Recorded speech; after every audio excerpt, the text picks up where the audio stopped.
Red line Islamabad studio से live आप देख रहे हैं। मैं कुछ जुमले आपके सामने रख देता हूं और आप सोचिए कि ये बातचीत अमेरिका का सदर इसराइल के बदतरीन नुमाइंदे के साथ कर रहा है। बेहतरीन इसराइल के लिए, बदतरीन सारी दुनिया के लिए नेतन्याहू के साथ। अब उसको बता रहा है कि अगर मैं ना होता तो तुम जेल में होते, मैं तुम्हारी चमड़ी बचा रहा हूँ। अब हर शख्स तुमसे नफ़रत करता है, अब हर शख्स इसराइल से नफ़रत करता है। और उसके साथ बीच में उसको 4-5 गालियाँ भी धरी और कहा कि तुम बहुत नाशुक्र आदमी हो और इंसान बन जाओ वगैरह वगैरह। ये रिपोर्टिंग आपको किसी ईरान के या तुर्की के या पाकिस्तान के या ओमान के मीडिया से नहीं मिल रही, उन मीडियम्स से मिल रही है, उस मीडिया से मिल रही है जो डोनाल्ड ट्रंप की बातचीत को हकीकी अंदाज में रिपोर्ट करता रहा है। और इस बातचीत का अभी तक अमेरिका की तरफ से डिनायल भी नहीं आया। ये नेतन्याहू के बारे में जो डोनाल्ड ट्रंप का व्यू है, जो दुनिया भर के अंदर मशहूर है, वो नेतन्याहू अपने आप मैजिक क्यों नहीं चला पा रहा डोनाल्ड ट्रंप के हवाले से, ये मामला हम देखने के लिए आयशा तंजीम के पास जाएंगे जो हमें शिकागो से ज्वाइन कर रही होंगी इसी प्रोग्राम के एक हिस्से में। हम आपको ये भी बताएंगे नाज़रीन के कराची जो पाकिस्तान का दिल है, तमाम जगहों पर आपको बारिशों की खबरें आ रही हैं। जब मैं आपसे इस्लामाबाद से बात कर रहा हूँ, यहाँ पर भी धुआंधार बारिश है, वहाँ पर KP के अंदर मूसलाधार बारिश है, लाहौर में बारिशों का सिलसिला है, नॉर्थ के अंदर बारिशों का सिलसिला है। पानी के करीब होने के बावजूद कराची जो पाकिस्तान का दिल है और फाइनेंशियल हब है, 20 करोड़ गैलन की मज़ीद कमी का सामना है और 2 नंबर किस्म की बोतलें पानी की वहाँ पर बिक रही हैं। शहरी बिलबिला उठे हैं। असलम खान साहब हमें ज्वाइन करेंगे प्रोग्राम के एक हिस्से में। हमें बताएंगे कराची के अंदर जो समुंदर के किनारे रहते हुए प्यासा है, इसकी वजूहात क्या हैं। हम नाज़रीन आपको गिलगित बल्तिस्तान भी लिए चलेंगे जहाँ से हमारे नुमाइंदे वहाँ की सूरत हाल के बारे में बात करेंगे। लेकिन हमारी जो टॉप स्टोरी है वो गिलगित बल्तिस्तान के इंतखाबात की कैंपेन में मियाँ मोहम्मद नवाज शरीफ का शिकवों से भरपूर किस्म का अंदाज़ एंट्री के तौर पर लिया गया है। उन्होंने क्राउड से बातचीत की, मियाँ के नारे भी वजे वहाँ पर, और बातचीत करते करते उन्होंने कहा कि आप लोग मुझे भूल गए हैं। फिर ये भी बताया कि आप लोगों का भी कसूर है कि जब मुझे निकाला जा रहा था तो आप लोगों ने कुछ क्यों नहीं किया। हमें राना सनाउल्लाह साहब जो सेनेटर हैं उन्होंने ज्वाइन किया है मुस्लिम लीग नवाज़ की तरफ से। वज़ीर-ए-आज़म के मुशीर हैं सियासी व अवामी अमूर, मियाँ मोहम्मद नवाज शरीफ के साथ खुसूसी कुर्बत रखते हैं। मुस्लिम लीग नून के मरकज़ी लीडर हैं। उनका शुक्रिया अदा करते हुए हम आपको ज़रा सुनवाना चाहते हैं कि मियाँ मोहम्मद नवाज शरीफ किस किस्म के शिकवे कर रहे हैं। मेरा ख्याल आपने शायद मुझे भुला दिया है।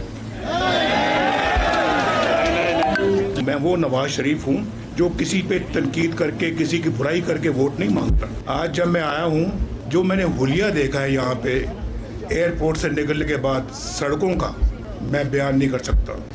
यहाँ पर जो डैम बनाना था हमने आशा, वो उसके लिए मैंने अपने ज़माने में 100 अरब रुपया दिया था। डैम आज तक नहीं बना। आप जानते हैं एक बाबा डैम भी था एक, वो कहता था कि मैं रिटायर होकर उस वहीं बैठ जाऊंगा कैंप लगा के। मैंने 2-3 बंदे भेजे, मैंने कहा जाओ कैंप तलाश करो कहाँ है। वो वापस आए, मेरा कहीं कैंप नहीं मिला। मुझसे गिला ना करो, ये गिला मैं सुनने को तैयार नहीं हूँ, क्योंकि ये कसूर आपका भी है कि आपने मुझे से बंदे को देश निकाला क्यों होने दिया, क्यों जेलों में डाला। राना साहब शुक्रिया। ये कैंपेन का अंदाज़ मियाँ मोहम्मद नवाज शरीफ का ज़रा हमें समझाएंगे कि लोगों के आपको वोट चाहिए और लोगों से आप शिकवा भी कर रहे हैं, तो क्या ये दुरुस्त वक्त था मियाँ मोहम्मद नवाज शरीफ की तरफ से ये गिला करना लोगों से कि आपने मुझे भुला दिया है और मुझे दोष ना दें, आपका भी कसूर है, और उंगली के इशारे के साथ उन्होंने कहा इन लोगों से तो आपने वोट लेने, ये कैसी कैंपेन चला रहे हैं आप? देखें, ये जो जिस गैदरिंग से आज मियाँ साहब ने ख़िताब किया है, वो कोई जलसा नहीं था, बल्कि वो पार्टी के जो है वो यानी एक तो कैंडिडेट्स थे उनमें, और दूसरे जो डाई हार्ड सपोर्टर होते हैं या लोग होते हैं पार्टी के, तो वो कोई तकरीबन वहाँ पे जो गिलगित बल्तिस्तान से जो लोग थे उनको वहाँ पे जो है वो बुलाया गया था, तो उनसे वो मुखातब थे। तो आप ऐसे ही समझें कि वो अपनी जमात के अपने लोगों से जो है वो मुखातब थे, तो इसलिए वहाँ पे उन्होंने कोई उस तरह का अंदाज़ नहीं अपनाया कि जिस तरह से एक इलेक्शन कैंपेन के दौरान तकरीर का होता है कि जी हम ये कर देंगे, हम वो कर देंगे, तो हमें आप वोट दें, तो फिर उसके बाद जो है ये वादे जो है वो पूरे करेंगे। तो उन्होंने वहाँ पे इस बात को मुनासिब समझा कि जो उन्होंने वहाँ पे इससे पहले जो खिदमात सर अंजाम दी हैं गिलगित बल्तिस्तान में बतौर वज़ीर आज़म, और इससे पहले जब वो उन्हें मौका मिलता रहा है, तो उसका उन्होंने ज़िक्र किया।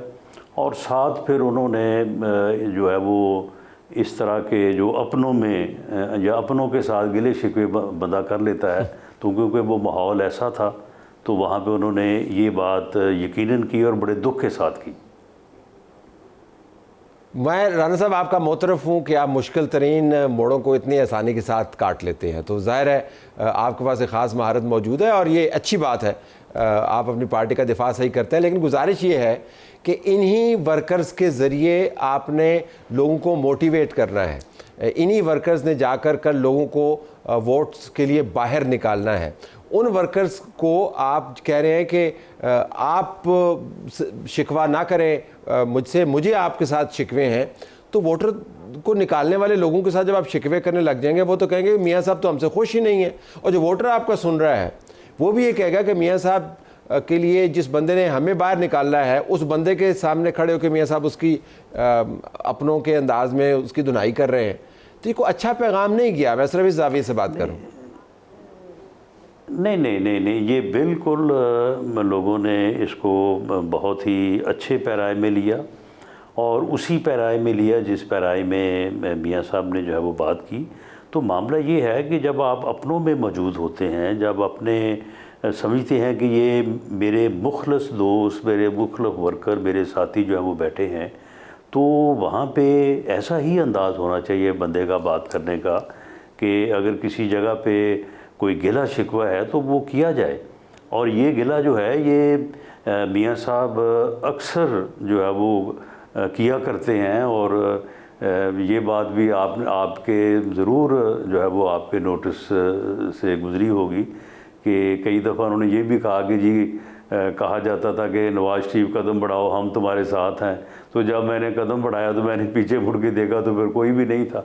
तो ये लेकिन बड़े हल्के फुल्के अंदाज में, कभी उन्होंने नाराज़गी के अंदाज में नहीं किया, लेकिन ये बात वो किया करते हैं, लेकिन अपनों से हम। और आज भी वहाँ पे तकरीबन यही माहौल था। लेकिन असल देखें अब ऐसा गिलगित बल्तिस्तान के पार्टी के जो मेंबरान हैं राना साहब, उन्होंने तो खैर वो कितना बंद बांध सकते थे नवाज़ शरीफ साहब की फ़्लाइट को रोकने के लिए।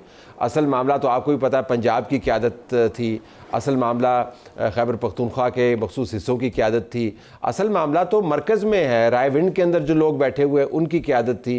असल इशू तो फिर गिलगित बल्तिस्तान में नहीं था ना, आपको पता है, वो तो फिर आपकी मरकज़ी क़यादत में था, जिसके अंदर उनके अपने भाई मौजूद हैं, उनके अपने भतीजे मौजूद हैं, आप जैसे ज़ोमा मौजूद हैं। आपने अपनी तरफ से कोशिश की, दूसरे लोगों ने की, लेकिन असल गिला तो पंजाब के अंदर आके बनता है। गिलगित बल्तिस्तान की पार्टी वालों से ये बात करने की क्या ज़रूरत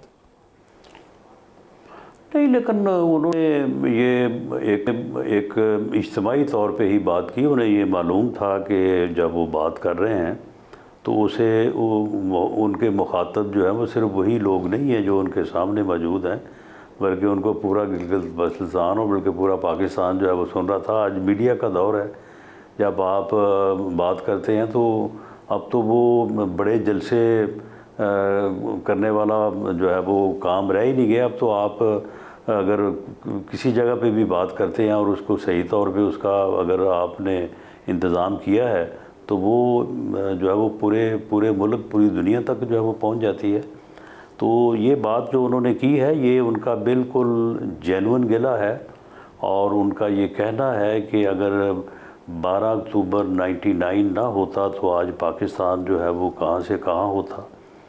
अगर 17-18 में जो है वो जो प्रोजेक्ट लाया गया वो ना लाया जाता तो आज पाकिस्तान जो है वो कहाँ पे होता, अपनी तरक्की की मंजिलों को तय कर चुका होता।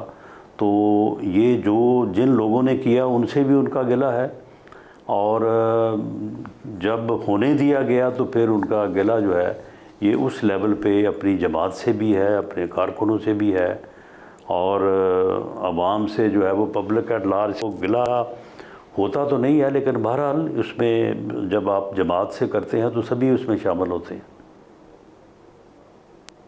ये अलीमा खान भी यही गिले करती है और इमरान खान के घर वाले भी ये गिले करते हैं, उनकी जमात की क़यादत भी ये गिले करती है कि लोग नहीं निकलते हैं। तो वो भी ये कह रहे हैं कि अगर लोग निकलें तो इमरान खान बाहर निकल आएगा। मियाँ साहब भी यही कह रहे हैं कि लोग अगर चाहते तो मैं बाहर ना जाता, पार्टी से मुराद उनकी है। तो फिर फ़र्क क्या हुआ? तो अलीमा खान को भी फिर उसका मुकदमा तो फिर ठीक हुआ नहीं, ना? फ़र्क नहीं, वो तो गिले ये कर रहे हैं ना कि आप अडयाला जेल पहुँचे और आगे उसको जेल से निकालें या हमारी मुलाकात करवाएं। लेकिन मियाँ साहब जो गिला कर रहे हैं वो सिस्टम को डिरेल करने की बात के ऊपर कर रहे हैं। जब 12 अक्टूबर 99 बपा किया गया था तो उसमें सिर्फ मियाँ नवाज शरीफ की ज़ात निशाना नहीं थी, बल्कि अगले 9 साल के लिए पाकिस्तान का पूरा जो डेमोक्रेटिक सिस्टम है उसको हाईजैक कर लिया गया था। अब जब ये 17-18 में एक एक्सपीरियंस जो है वो किया जा रहा था, तो उस एक्सपीरियंस ने जो है वो आज तक जो है वो मामलात को सीधा नहीं होने दिया। और आज वही लोग जो उस वक्त जो है वो उस एक्सपीरियंस के जो है वो बेनिफिशरीज थे, तो आज वो दूसरी साइड पे जो है वो गिला शिकवा कर रहे हैं। लेकिन बावजूद इसके वो फिर भी सियासी रास्ता अपनाने को तैयार नहीं है। वो मुल्क की सियासत को बेहतर करने के लिए तैयार नहीं है। वो ना सियासतदानों के साथ बैठने को तैयार है, ना सियासी जमातों के साथ बैठने को तैयार है। वो फिर उसी तजर्बे को दोहराने के लिए जो है हाथ पांव मार रहे हैं जो 17-18 में किया गया था। तो उसको तो फिर जो है वो इस तरह की हमायत जो है वो ना दी जानी चाहिए और ना ही उनका ये क्लेम बनता है। लेकिन देखें उसके फ़ायदे भी बड़े हुए ना। फ़ायदे इस तरह हुए, मुश्किल काटी आपकी जमात ने 17-18 के अंदर मियाँ साहब के गिले शिफ्ट किए अपनी जगह पर। लेकिन आज देखें कैसे आपको रंग लगे हैं। 2024 के इंतखाबात भी फिर बीच में आए। माशाल्लाह मरकज़ में आपकी हुकूमत है, पंजाब में आपकी हुकूमत है, एक पेज आपका बेहतरीन है। अब गिलगित बल्तिस्तान में भी आपने हुकूमत बना लेनी है, कम से कम खबरें तो हमें यही मिल रही हैं। तो कोई इतनी बुरी इन्वेस्टमेंट तो नहीं थी राना साहब। नहीं, ये मसला हुआ, लेकिन आखिर में देखें कितना रिवार्ड मिला आपको। नहीं, बात ये है ना कि ये रंग जो है ना, ये ना हमने उनको लगाने का कहा था, ना उनको ये रंग जो है वो इनको चढ़ाने की बात की थी। उन्होंने खुद ही किया ये सारा कुछ।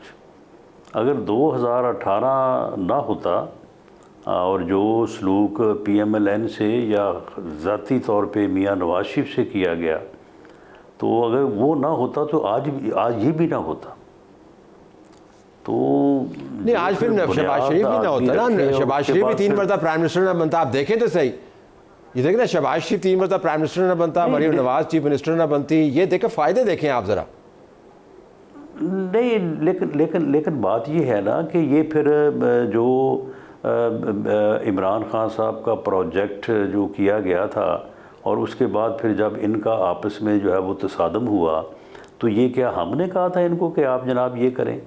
ये हमारी मुस्तफीद तो आप ही हुए हैं ना जी। मुस्तफीद तो आप हुए हैं। ऑपोजिशन फारिग हो गई, इमरान खान जेल में चला गया, सब कुछ तितर बितर हो गया ना। खुला वसी मैदान मिल गया आपको। सुन लेना। नहीं, लेकिन आप इंसाफ करें ना। देखें, इस्टेब्लिशमेंट ने एक साजिश की हमारे ख़िलाफ़ और इमरान खान को हमारे ऊपर भी और इस मुल्क के ऊपर भी मुसल्लत कर दिया। और उसके बाद फिर इमरान खान साहब ने जो है वो उनको कहा कि आएँ मिल के अपोजिशन को जो है वो बिल्कुल ख़त्म कर दे, तमाम जमातों को। और उसके में उन्होंने वो उस किस्म के लाज भी वो ला रहे थे, नैब को भी वो कर रहे थे। इस बात के ऊपर उनका आपस में झगड़ा हो गया। अब आप मुझे बताएं कि जब हमारे मुखालफ जो है वो आपस में जो है वो दस्तों गिरेबां होंगे तो उसके बेनिफिशरी फिर हम ही होंगे ना। लेकिन आप ये तो ना कहें कि वो दस्तों गिरेबां जो हुए हैं वो हमने करवा दिए। हुए तो अपनी मर्ज़ी से या अपनी कोताहियों से हुए हैं, या फिर वो जिसे मुकाफ़ात अमल कहते हैं। अगर मुकाफ़ात अमल कोई चीज़ है, अगर है तो फिर यही है ना।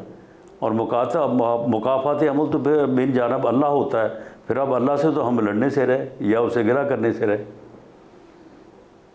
कमाल तशरीह किया आपने, सारा मामला आपने कुदरत के ऊपर डाल दिया। चलें, चलते चलते बता दें गिलगित बल्तिस्तान में कितने आपकी उम्मीद है कि आप जीत जाएंगे सीटें? देखिए जी, वहाँ पे हमने 24 हलके हैं, 2 हलकों में हम इंडिपेंडेंट कैंडिडेट्स को सपोर्ट कर रहे हैं, 22 हलकों में हमने टिकट जारी किए हैं, 15 हलकों में जो है वो, ये आप मेरी बात नोट कर लें, वी आर इन कंपटीशन। और उन 15 हलकों में, जिन हलकों में हम नंबर 1 पे नहीं होंगे, नंबर 2 पे ज़रूर होंगे। और हमें उम्मीद है कि हम 15 में ही नंबर 1 पे होंगे, कोशिश भी हमारी यही है।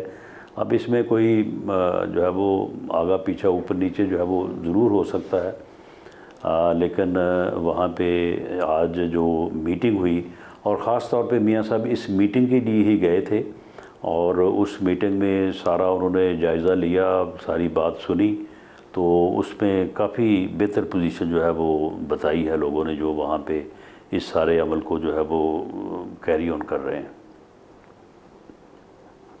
बहुत शुक्रिया जी। 15 से ऊपर ही होगा वैसे राणा साहब, जिस तरह की हवा चल रही है। नीचे तो शायद आने की उम्मीद नहीं है, वाल देखते हैं कि नतीजा क्या निकलता है। बहुत शुक्रिया। मैंने आपको बिल्कुल जो है ना, जो रेलेवेंट और फैक्चुअल पोजीशन है वो बताई है आपको।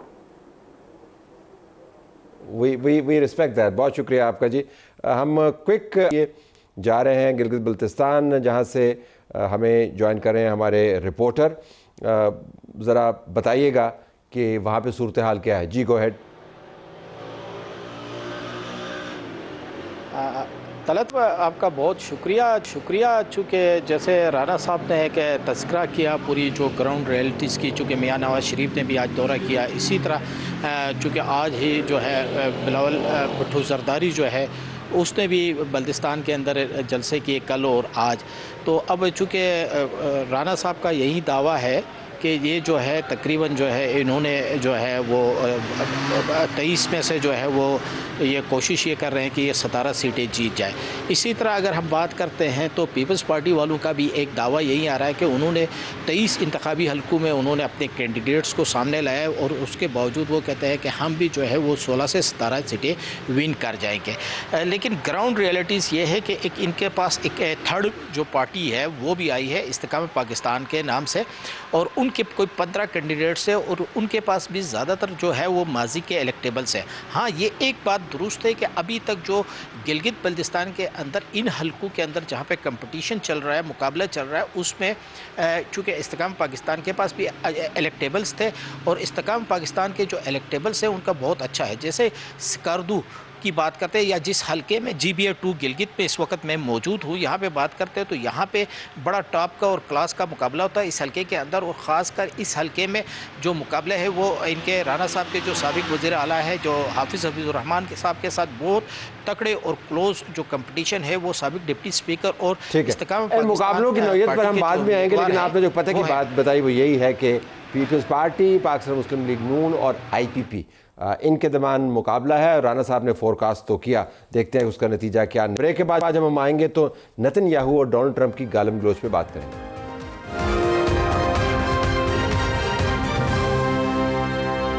प्रोग्राम में खुशामदीद नाज़रीन। हम आपको अमेरिका लिए चलते हैं, जहां पर आयशा तंजीम ने हमें ज्वाइन किया है, और जो मामला आपके सामने रखना चाहते हैं कि शोबा बैनुल-अक़वामी ताल्लुकात से मुंसलिक जितने भी लोग हैं, या तारीख़ी तौर पर जो लोग इन मामलात को देखते हैं, वो हैरान हैं कि अमेरिका का सदर इसराइल के नुमाइंदे को गालियाँ निकाल रहा है, और ये वो नुमाइंदा है जो इसराइल की तरफ से बहुत बड़ा काम अपनी तरफ से करके आया है कि उसने ईरान को भी नीचा दिखाया और लेबनान में भी घुस गया। ऐसा क्यों हो रहा है? लेकिन बात करने से पहले मैं आपको एक ब्रेकिंग न्यूज़ दे दूं कि हुकूमत ने ये कह दिया है कि दुकानें और मॉल्स जो हैं, शॉपिंग मॉल्स, वो बंद करने के औकात उन्होंने बढ़ा दिए हैं।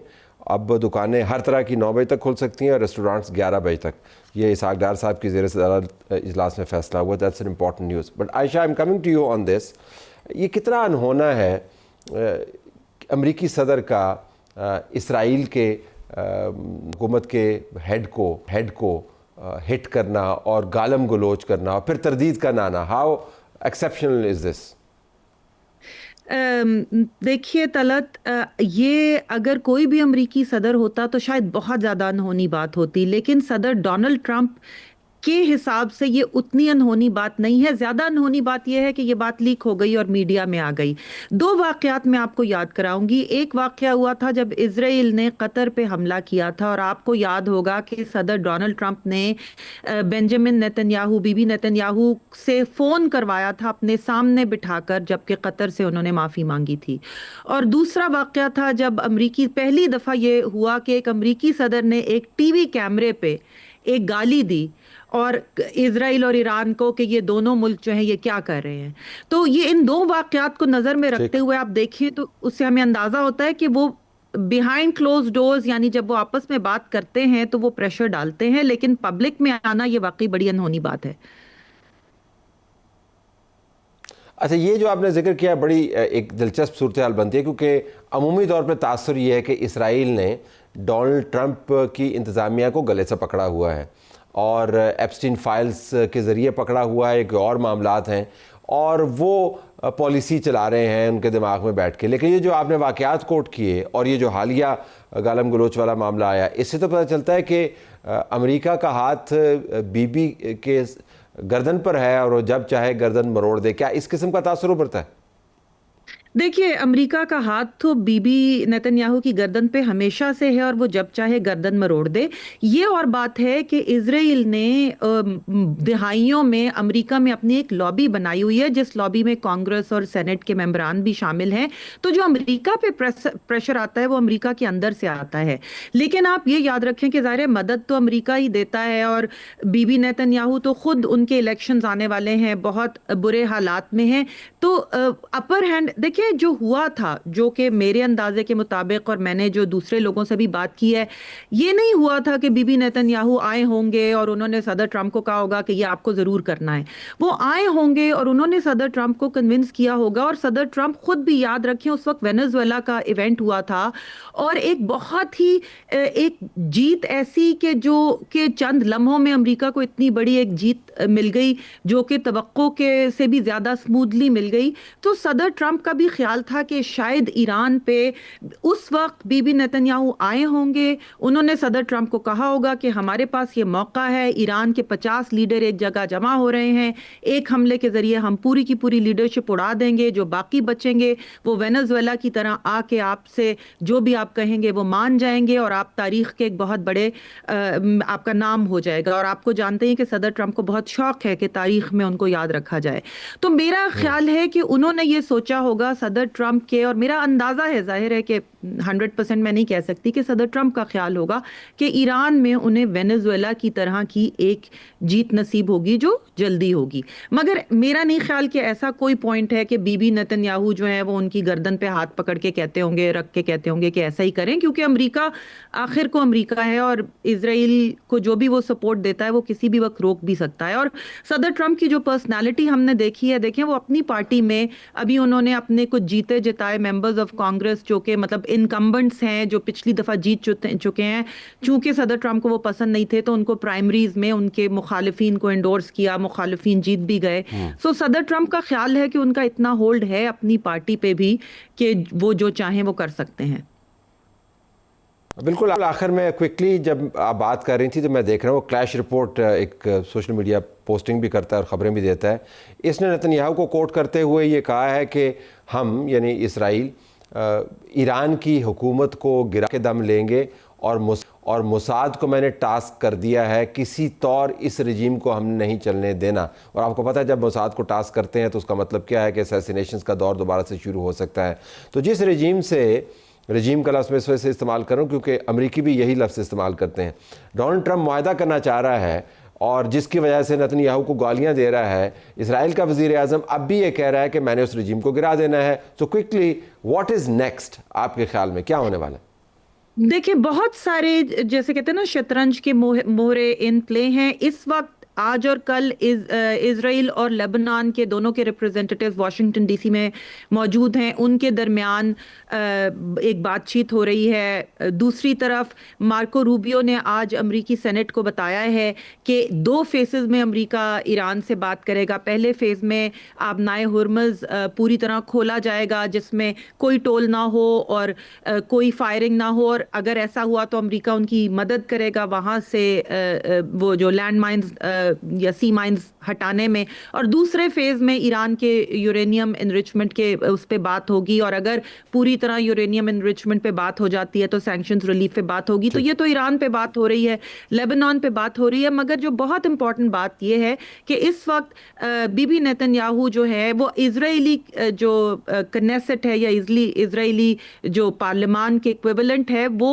एक वोट कर चुकी है कोई 10 दिन पहले कि वो डिसॉल्व होगी। इसका मतलब है कि सितंबर अक्टूबर में इलेक्शन होंगे और इजराइल के पोल्स में बीबी इलेक्शन का वक्त। I have to leave it, Ayesha, I have to leave it there, unfortunately time is up. लेकिन ये एक बड़ी डिस्कशन है जिसको हमें जारी रखना चाहिए।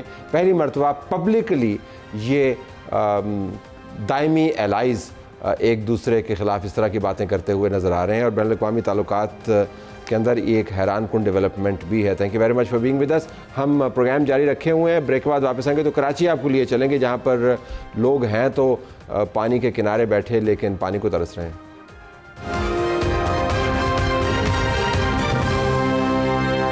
हम आपको कराची लिए चलते हैं जहाँ से असलम खान हमारे ब्यूरो चीफ ने ज्वाइन किया है और बड़ा मामला है, शहरियों को शदीद किस्म की पानी की किल्लत का सामना है। असलम बहुत शुक्रिया। पानी के बारे में पाकिस्तान के जो एदाद शुमार हैं बैनुल-अक़वामी तौर पर वैसे ही बहुत अच्छे नहीं हैं, वाटर स्ट्रेस कंट्री है, लेकिन कराची के अंदर जो बहरान है एदाद शुमार के ज़िम्न में अगर आप हमें बताएं तो ये कितना गहरा बहरान है? अतल साहब देखें, ये बहरान इसलिए भी गहरा हो रहा है कि कराची की आबादी में हर साल तकरीबन 5 लाख का इजाफा हो जाता है और ये कम से कम आबादी है, इससे ज़्यादा का अंदाज़ा लगाया जा रहा है। अगर हम बात करें मरदमशुमारी के मुताबिक 2.25 करोड़ की आबादी, लेकिन असल में ये आबादी 3.5 करोड़ से ज़ायद की है। जो ज़रूरत है वो शहर को तकरीबन 1 अरब 20 करोड़ गैलन यौमिया की है। और अगर हम दस्तयाबी की बात करें तो जो वाटर कॉरपोरेशन के हुकाम है उनके मुताबिक केंजर लेक से और जो धाबेजी पंपिंग स्टेशन से आता है उसकी मिकदार है 50 से 55 करोड़।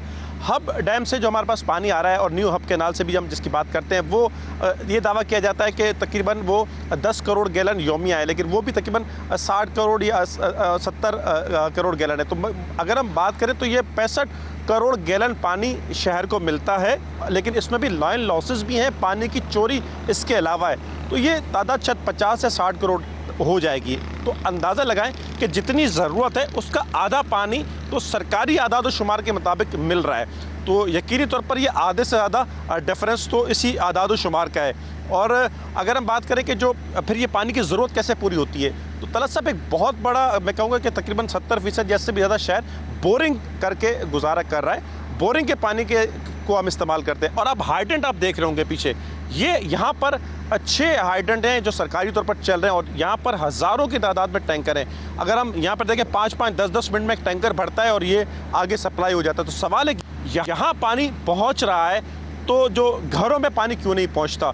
शहरियों का शिकवा एक ये सिंध हुकूमत से बहुत ज़्यादा बन रहा है कि हाइडेंट जो है कराची में 6 मुख्तलिफ मुकामात पर, जिनमें से हम सफूरा हाइडेंट पर खड़े हैं, यहाँ पानी आ जाता है लेकिन लोगों के घरों तक पानी नहीं पहुँच पाता। जी अच्छा, अब आपने पानी की चोरी का भी जिक्र किया, कमी का भी जिक्र किया, लेकिन शहर के अंदर एक इंतज़ामिया भी मौजूद है और जो आदाद शुमार आपने फरमाए वो उनके पास भी होंगे। तो कोई आपको उनकी तरफ से रद्द अमल, कोई पॉलिसी पैरामीटर, कोई शहरियों के लिए एहतमाम? फ़िलहाल तो जो आपने बात बताई उससे लगता है कि शहरी ख़ुद ही अपना एहतमाम कर रहे हैं। तो ये मामला चल कैसे रहा है? देखिए दरअसल जिस तरह मैंने बताया कि एक बोरिंग, पहले कराची में इतनी ज़्यादा बोरिंग नहीं थी। कराची में मुख्तलिफ शहरों इलाकों में 50 फीट और 60 फीट पर पानी मिल जाता था। अब वो पानी 150 फीट और 200 फीट पर चला गया। ये तो एक बोरिंग के ज़रिए पानी, चूँकि एक पीने के लिए बहरहाल एक मीठा पानी चाहिए, लेकिन जो घर में दीगर घर की सफाई है, बर्तन धोने उसके लिए या कपड़े धोने उसके लिए वो खारा पानी भी इस्तेमाल करते हैं जो बोरिंग से मिल रहा है। और जो बात की आपने कि शहरी इंतज़ामिया, देखिए K4 प्रोजेक्ट 2002 में सोचा गया, 2007 में उसकी फिजिबिलिटी बनी, 2016 में उस पर काम शुरू हुआ। तलत साहब वो 65 करोड़ गैलन यौमिया का एक प्रोजेक्ट था। अगर वो बर वक्त शुरू होकर बर वक्त मुकम्मल हो जाता तो आज सूरत कराची में बहुत मुख्तलिफ होती। 25 अरब रुपए की लागत से ये प्रोजेक्ट बनना था, वफाकी और सूबाई हुकूमतों ने मिलकर बनाना था। अब उसको वापदा उस प्रोजेक्ट को देख रहा है, लेकिन अगर हम बात करें 2 दहाइयाँ गुजर गई, लेकिन जो K4 का प्रोजेक्ट है वो अब तक मुकम्मल नहीं हो सका। 25 अरब रुपए की लागत से जो शुरू होना था इंतजामिया जिस पर सोच रही थी, आज वो 140 अरब तक पहुँच गए। अब वो 3 फेजेज़ में मुकम्मल होगा और पहले फेज़ में 26 करोड़ गैलन कराची के शहरियों को मिलेगा, 65 करोड़ गैलन नहीं मिलेगा, 26 करोड़। उसके बाद आहिस्ता आहिस्ता जब ये मुकम्मल होगा 3 फेज़ में तो 65 करोड़ गैलन आएगा। और तलत साहब उस वक्त शहर की जो ज़रूरत इस वक्त 1 अरब 20 करोड़ है, शायद उस वक्त 1 अरब 50 करोड़ या 1 अरब 80 करोड़ हो जाए तो K4 बन जाएगा। अगर हम बात करें अगले 1 साल में बन जाए तो इस शहर की ज़रूरत बढ़ चुकी होगी, लेकिन अगले 1 साल में बनता हुआ नज़र नहीं आ रहा। ऑगमेंटेशन एक लाइनें बनानी, एक ऑगमेंटेशन प्रोजेक्ट है। केंझर लेक से, केंझर झील से कराची शहर तक पानी लाने का जिम्मा जो है वो वापडा का है और वो K4 प्रोजेक्ट है। ऑगमेंटेशन लाइन है वो तकरीबन 77 अरब रुपए का प्रोजेक्ट है। वो सिंध हुकूमत बना रही है, मुख्तलिफ एक पानी की लाइनें बिछाएंगी, चूँकि पानी की चोरी, ज़रूरत से कम पानी की दस्तियाबी और लाइन लॉसेस भी, और शहर में जो पूरा इंफ्रास्ट्रक्चर है पानी की लाइनों का वो भी तबाह हो चुका है, उसमें भी पानी ज़ाया होता है। पानी की चोरी एक अलग मसला है हाइडेंट पर। लेकिन जो शहरी, मैं फिर वही बात कहूँगा कि जो सबसे ज़्यादा नाला है वो इस पर है कि हाइडेंट पर हम देखते हैं ये दिन रात चल रहे हैं हाइडेंट। और आमदनी में आपको बताऊं तलत साहब, जो 1 अरब की आमदनी थी वाटर कॉरपोरेशन की, इसमें तकरीबन इजाफा हुआ है। औसत माहाना 2 अरब रुपए से ज़ायद की आमदनी है जो सार्फिन से, मुख्तलिफ जो कंपनियों को जो पानी जा रहा है वो 2 अरब रुपए से ज़ायद का तखमीना लगाया गया। इब्तदाई 4 माह में एक रिकॉर्ड मुनाफा कमाया है वाटर कॉरपोरेशन ने। बिल्कुल आखिर में और मुख्तसरन फरमाइएगा, क्या असम्बली के अंदर, सिंध असम्बली में इस पर कभी कोई डिबेट हुई, बड़े पैमाने पर कोई बड़ी बहस हुई? जिस शहर को नहीं मिल रहा, आधी आबादी को, बहुत बड़ा मसला है, कभी डिबेट हुई? बिल्कुल, इस पर देखिए मसला हुआ, इस पर बहस भी हुई है और इस पर ये सोचा गया कि अल्टरनेट प्रोजेक्ट्स लेके आए जाएँ। जैसे हब कैनाल से एक मंसूबा जो शुरू किया गया तकरीबन 10 करोड़ गैलन पानी का, अभी वो एक पुरानी जो लाइन थी उससे भी 10 करोड़, नई हब कैनाल से 10 करोड़, तो वो 20 करोड़ आ जाए। एक ये इस पर अगर हम होता है 10 करोड़ इजाफी आ जाएगा, लेकिन अभी ये 10 करोड़ इजाफी नहीं है, तो तकरीबन हमें 80 करोड़ या